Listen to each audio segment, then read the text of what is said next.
Live from the chicken wing capital of the world, Buffalo, New York. You're listening to the Child Care Bridge Podcast, your source for the best tips, tools, and tactics on how to market and grow your child care center, ensuring total domination. Total domination. This is the Child Care Bridge, and this is your host, Michael Tasner.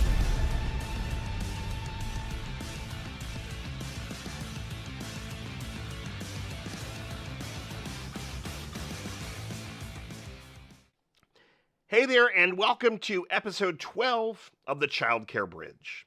Today's topic is all about deploying a methodology called the Dream 100. So there are the 4 M's, as you know, that make up what I call a no-joke child care center.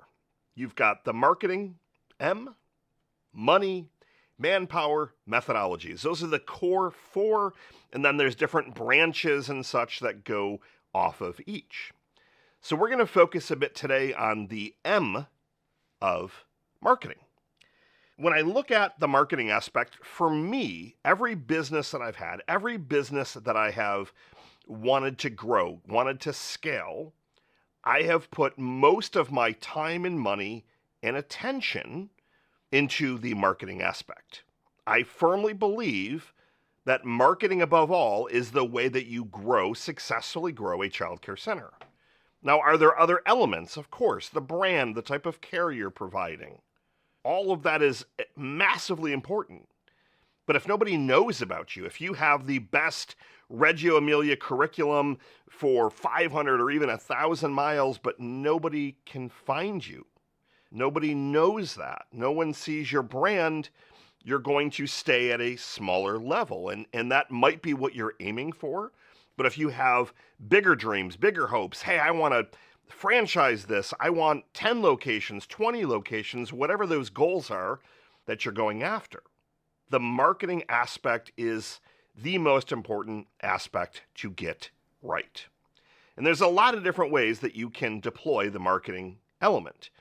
Branding and social media and offline marketing and online marketing and influencers. There's hundreds and hundreds of different tactics that you can deploy, many of which we've already talked about, and many of which we're going to talk about in future episodes as we start to interview successful owners of childcare centers. But there's this concept called the Dream 100. And in full disclosure, I acquired the trademark Dream 100 and the book and the courses and a whole bunch of other stuff roughly a year ago. And before acquiring that company, I had successfully deployed this exact methodology that I'm going to teach you, kind of the quick and dirty version, so that you can get your wheels turning and start to see where this can fit into your marketing mix. So I started deploying the Dream 100 framework without even necessarily realizing I was deploying it. So at a high level, the Dream 100 is about identifying 100 relationships that if you were to secure even one of those relationships, they could catapult your business and or completely transform your life. Now, catapult and completely transform is kind of that whole, the eye is in the beholder. What I mean by that is you might say that going from one location to 50 locations is what you would deem catapult. You might say it's going from having a home-based location to having your own center. It could be going from 1 location to 5. It could be going from 50 enrollment to maybe your capacity is 200 and doing that rapidly. Again, the whole beauty is in the eyes of the beholder. It really is going to vary based on what you're envisioning. If you haven't learned about the painted picture methodology, make sure you listen to that episode and start to absorb that content. So you've got to know what you're going after. So that is essentially step 1 of this process. You need to know what catapult means so that you can then start to identify these relationships. Now, with the Dream 100, there are 3 completely different, distinct relationships that you can go after. The first one is you could identify the top 100 prospects, so the top 100 families that you would want to attract and bring to your center. So they could be great. They're within this income range. They've got 3 kids on average. They're private pay and they're Christian and or faith focused. So you start to identify what do those dream families look like. Now in that case with the Dream 100, we're really going to be going after those dream families, and that doesn't necessarily have the power to catapult your center, but rather to bring you more and more amazing families. The second audience within this concept is the one that I really want you to focus on and think about. And that is looking at who in the community or the area that you're serving already has an audience of your dream families. They already have an audience. So it would be a complementary business, for example. It would be somebody that can refer you lots of people. And we're going to talk about that in just a second. And then the third audience would be the Dream 100 press. So what are the Dream 100 shows locally that you want to land on? Could even be national shows if you want to catapult and move to a national platform. And maybe you want to franchise your location. I've heard that from a lot of our center owners that have multiple locations and they want to take their framework and their core curriculum and everything to a completely different level. So that would be identifying those Dream 100 media and press, TV shows, radio, magazines. What do all those look like? So when you're going after these audiences, the recommendation is always to pick one of those 3. And what we're going to talk about in the episode is then how you start to build relationships that ultimately, ideally lead to some kind of partnership and or payday. The one that I really want you to focus most of your brain power around is looking at who could be a great joint venture partner or a great referral partner. So I'm going to rattle off rapid fire some things to just really get your creative mind flowing. So let's say that you are a faith-focused business and you're Christian-based, and it doesn't necessarily mean the families have to be Christian-based, but you've identified who your dream family is, so you want to go after those types of businesses. In that case, I would want to start to look at who are all of the pastors or deacons, for example, of various churches. What are some of the mega churches that are in the area? And then who are the people that make the day-to-day decisions there? What are some of the people that run complementary businesses that share similar values? Example, gymnastics studios, dance studios, martial arts studios. Start to think broadly of who already has families that we would want to serve on their mailing list, going to their business, visiting their shop, visiting their church. And what we're going to start to do then is build out that list. Now, the number 100 is a scientifically proven number that if you start to then go after 100 relationships, that the law of math, the law of numbers, you're going to wind up with typically 3 to 5 relationships. But if you remember the earlier piece that I said, a Dream 100 relationship has to have the ability to catapult your business. So let's just say you land one of these mega churches, and maybe they are overflowed. They have their own childcare facility, but they've been at capacity for 5 years, and they've got thousands and thousands of families that attend. What could potentially happen if they said you are our preferred provider of childcare in the Buffalo, New York area, for example, which is where I happen to live? What could potentially happen? Now, if they've got a big and active congregation, as I just said, you could get dozens, if not hundreds, of enrollments in a very, very short time, which then could give you the ability to establish a wait list, which could give you the justification to open up another location. Well, then what happens if you establish another Dream 100 relationship? And that could be whether it's a church or one of these other businesses that we talked about. Let's say it's the local dojo, but they've got 3 locations. And you start to establish a relationship there, and they're now referring people and saying, hey, we highly recommend that you check out ABC Childcare. And all of a sudden, you're getting dozens, if not hundreds of people there. What I love about partnerships and referral relationships is that it's that whole kind of give to get relationship. Now, there's a lot of ways that you can start to get in front of these people. And I'm going to massively simplify it because I can talk through this entire strategy in like 5 hours and give you step by step by step. But what I wanted to do today was really to give you the high level, paint that picture, and give you some homework. So if you're going to focus on the partnerships, what I want you to do is to make a list of all of those people that could be potential partners and people that could refer lots and lots of families to your center. Now, again, go back to whatever that catapulting your center is. You might say, well, Michael, we couldn't handle 100 new enrollments. You're not necessarily here to solve every single thing. We have to start to build the relationships first.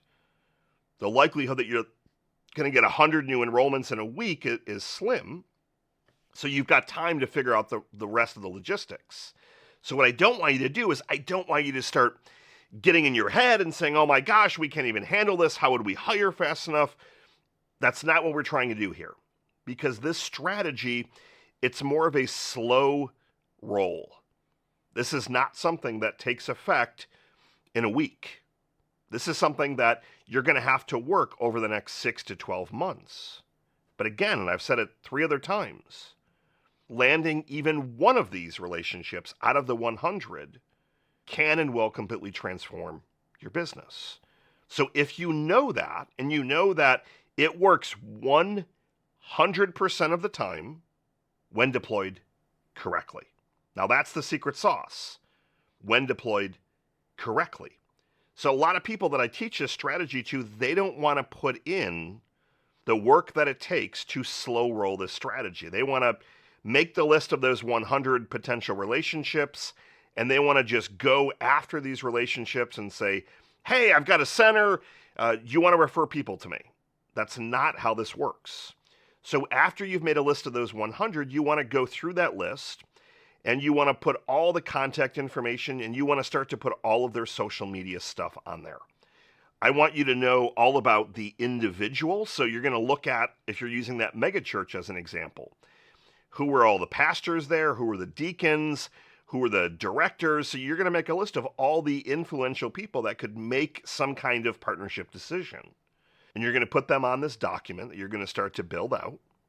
And you're going to start to find their email addresses and their address. You're going to find their personal social media. You're going to write down all the social media of that actual church. And you're going to do this for every one of those 100 contacts, every single one of them. You might say, well, Michael, there's not 100. That's not a terrible thing. But the magical number that's been proven over many, many years is 100. And I like to actually have a little bit of a margin of safety and go after 115, 120, because there might be some no's very quickly, and then I take them off the list. You might say, well, Michael, how would I come up with 100? So think about it for a second. What about partnering with schools? Depending on the ages that you offer, what if you were in with all of the principals? What if you were in with the school superintendents? I'm sure there's more than one dance studio. What if you were in with all the dance studios? What if you were in with all of the trampoline parks? All the places that are hosting kids' parties, swim schools, the YMCA. Think through all of those places that have the same audience going through their doors day in and day out. All day, every day. And I promise you, you're going to start to build a much bigger list than you had expected.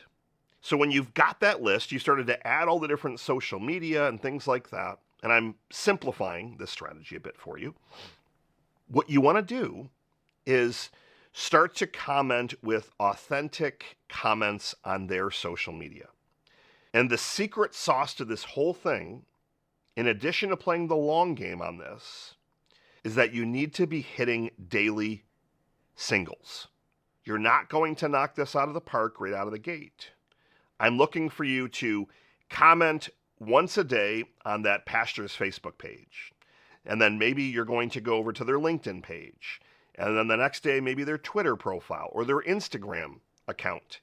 And you're not going to leave a one-word reply or great photo or something like that. You're going to leave maybe a sentence or two, something that has been a little bit thought out, something that is authentic, and then you're going to move on to the next contact and the next contact.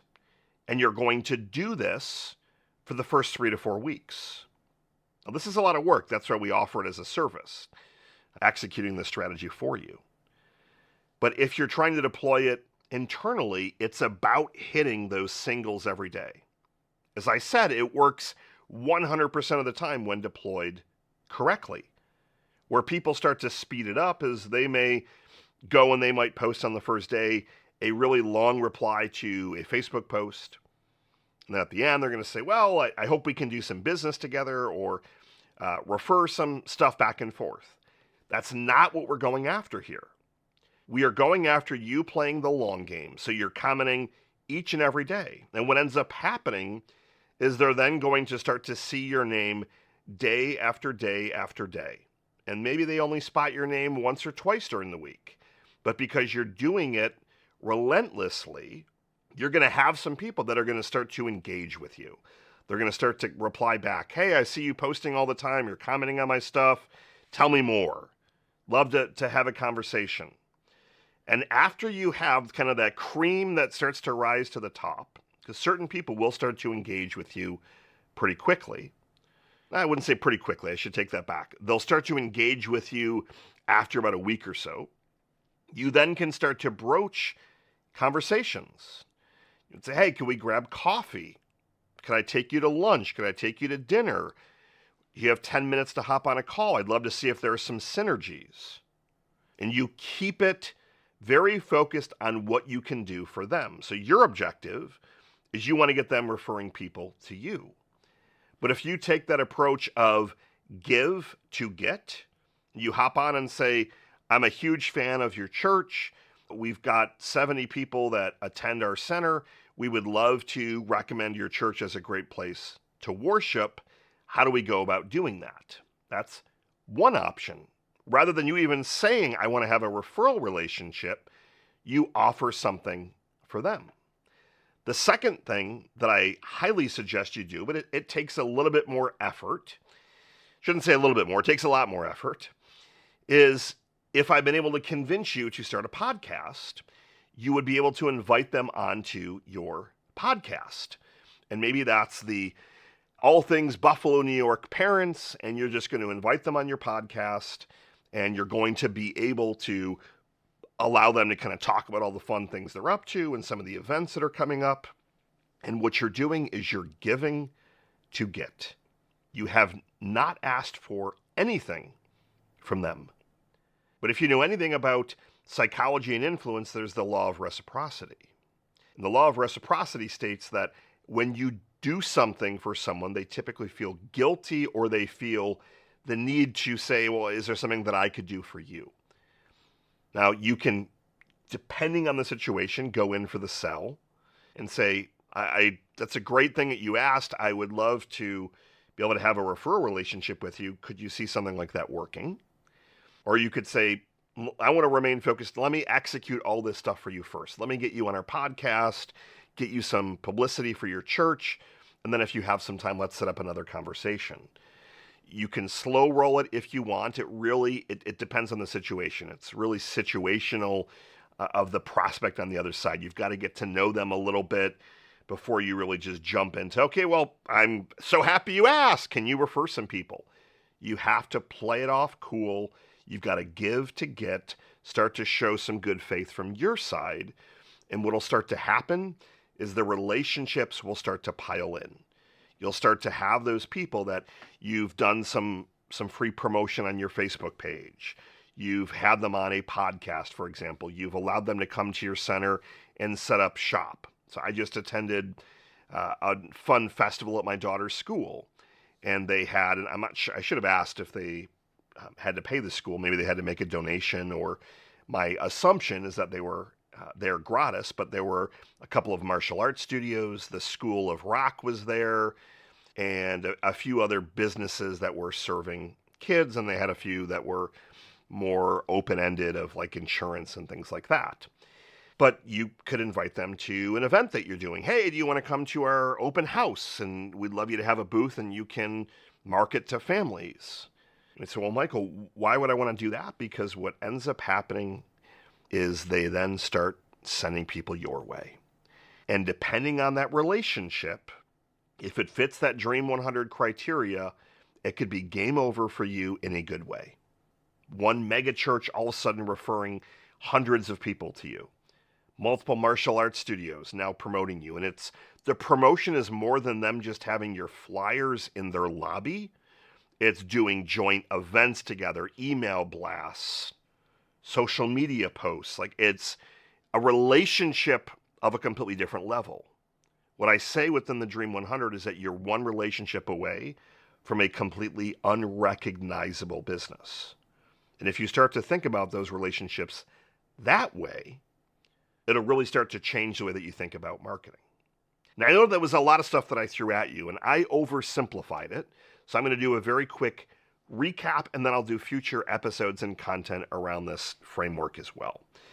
So Dream 100 framework, again, is about establishing 100 relationships and then going online and starting to find out all the details, their Facebook information, all their social media, their email address, their address.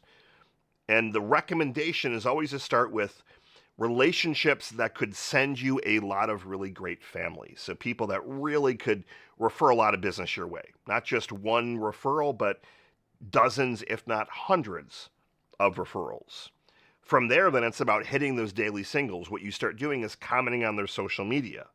You can add them as a friend on Facebook and start to establish a little bit of rapport that way. The other piece that I didn't talk about, because it can get to be a little bit complicated because there's a lot of math involved, but the other framework to this is not just commenting on their social media, but you're going to start to send strategic gifts. Gifts for birthdays, for anniversaries, special occasions, with a handwritten note that just says, saw XYZ happen, was thinking about you, if you're open to a conversation. But it has to be done strategically in the right way. And there's this whole module that I teach on the art of gifting and how to pick the right gift and how much money to spend. But if you think about just the simplicity of being one relationship away from a completely unrecognizable business, I promise you this is a strategy that you want to look at how you can deploy. So your homework, even if you just write down 5 names, I want you to think of 5 businesses that could send you a ton of referrals. Go and find their contact information and then start to comment on their social media with helpful, authentic comments to stuff that they're putting out there, so they start to see your name and you'll start to kind of get some replies back. And ideally that boils up into some kind of coffee, in-person meeting, lunch, dinner, Zoom call, something like that, where you then can continue to give them something of value and then in the end up having that referral relationship. That is how you can deploy the Dream 100 across your center. Hope you enjoyed today's episode. As always, if you have any questions, comments, thoughts, ideas, I am here. I do this content to give you everything that I've got by way of content to help you continue to improve your center, generate more profits, and impact more lives. Michael Tasner signing off. Good morning, good afternoon, and good night.